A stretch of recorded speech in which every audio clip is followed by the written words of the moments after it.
in World Watchers. So it's the beginning of May and finally we have some sunshine. That's the good news. The bad news is that I am in a house full of sick people. So our daughter is very poorly at the moment. She's got that horrible cough thing that's going round and is feeling very under the weather. And then John, bless his little heart, was trying to make me a cup of tea the other morning and put his back out and has been flat on his back now for almost a week. So based on that fact, I'm going to make something nice for everyone. It's a bank holiday weekend, so we all need some cake.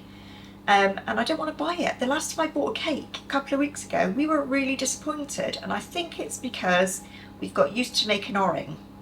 So this is an old recipe and I've not done it before, so it'll be an interesting one. It is a loaf type cake and it's a buttermilk fruit cake.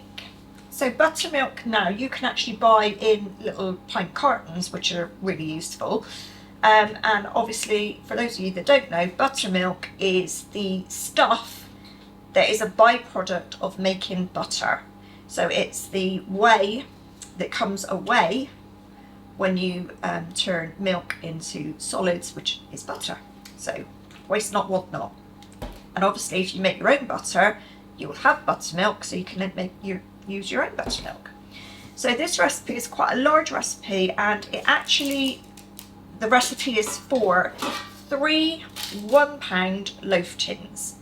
Now I only have one £1 loaf tin because we're a family. So if you don't have, a big family, you probably will have £1 loaf tins, but I mainly use £2 loaf tins. So I've checked, and you can also do the recipe but put it into a 9-inch cake tin and cook it all in one.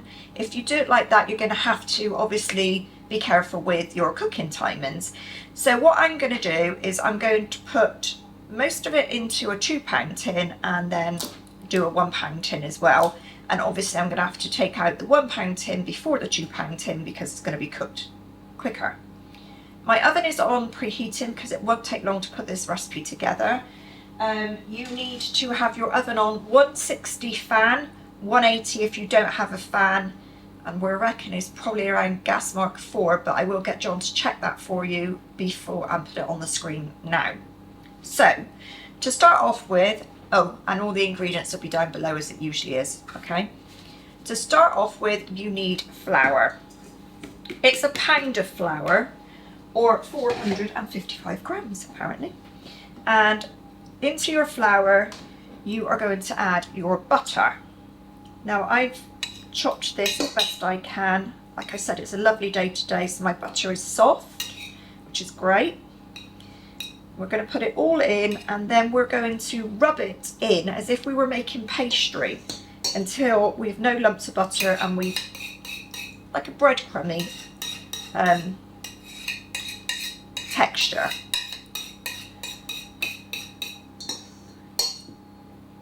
So I'm going to do that with my fingers. You probably could blitz it in a food processor, but for the length of time it takes to do it with your fingers and the length of time it takes to clean down a food processor, get your fingers in, I say. That didn't take long at all. Now, into your breadcrumby mixture, you are going to add caster sugar, golden caster. You can use just ordinary caster sugar, it doesn't have to be golden. Your bicarbonate of soda, just a little bit of that. And your mixed spice. And that goes. And then you're going to mix that around to get it all nicely combined. Probably easier again to do it with my fingers. Now, the next thing to go in is your fruit. Now, it's up to you which fruits you use. I have got a mixture of jumbo raisins, sultanas, and a few currants. And the reason I've got a few currants in it is because you can add mixed peel. I'm not keen on mixed pill, so I have taken out the mixed pill and just added a few currants to make up the amount. But you basically need a pound of dried fruit. So you can use cranberries, you can use whatever dried fruit you want, and in that goes. Mix that all around, try and break up any clumps if you can. So there's quite a lot of mix here, and there's a lot of fruit in it, which is brilliant because I do love a fruity fruit cake. Right, there we go.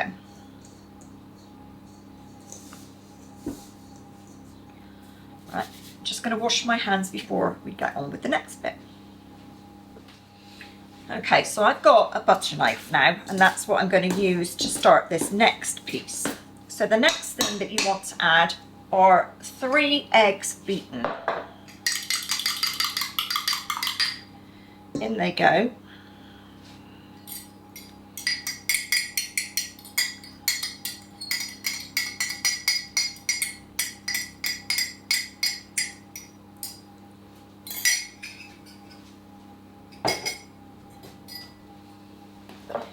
Give that a mix in.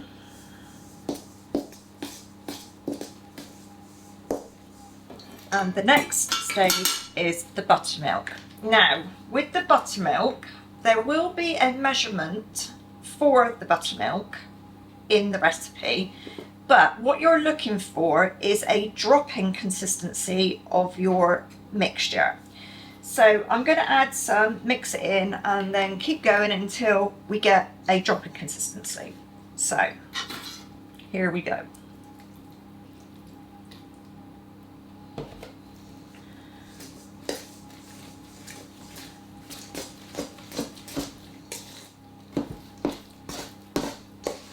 Make sure you get into the bottom of the bowl because you don't want any dry bits.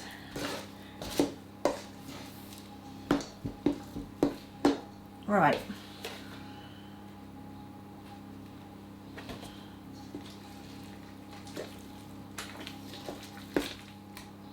I think we're nearly there, just a tiny bit more, and we should be okay. So I'm reckoning like almost nearly a pint, but not quite. But obviously, your mix might be slightly different. So play it by ear. But what you want is a sloppy sort of drop-in consistency. There we go, perfect. Yeah, there we go. Let's clear this out of the way. So now we're going to fill our tins. So what I've done with my £2 tin, I've liners. So I've lined it with a liner.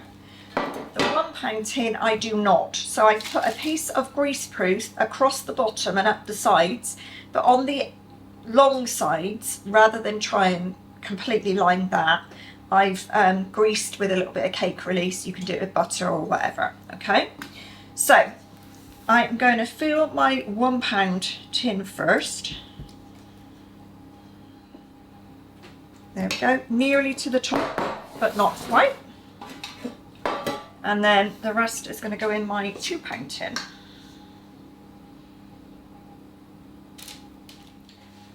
So even off the top a little bit, so it's nice and level, like so.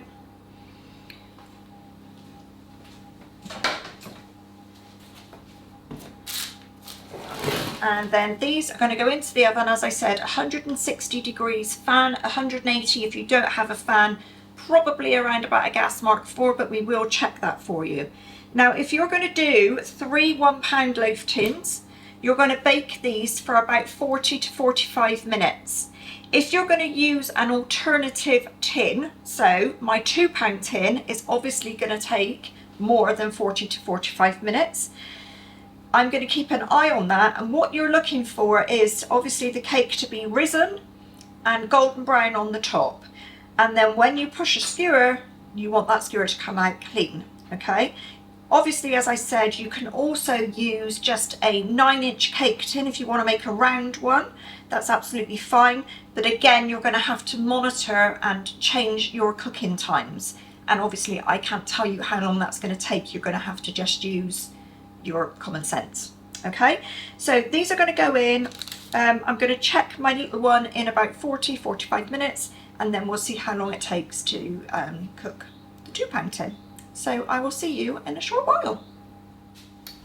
Okay, so my 1-pound cake tin is done and it is out of the oven.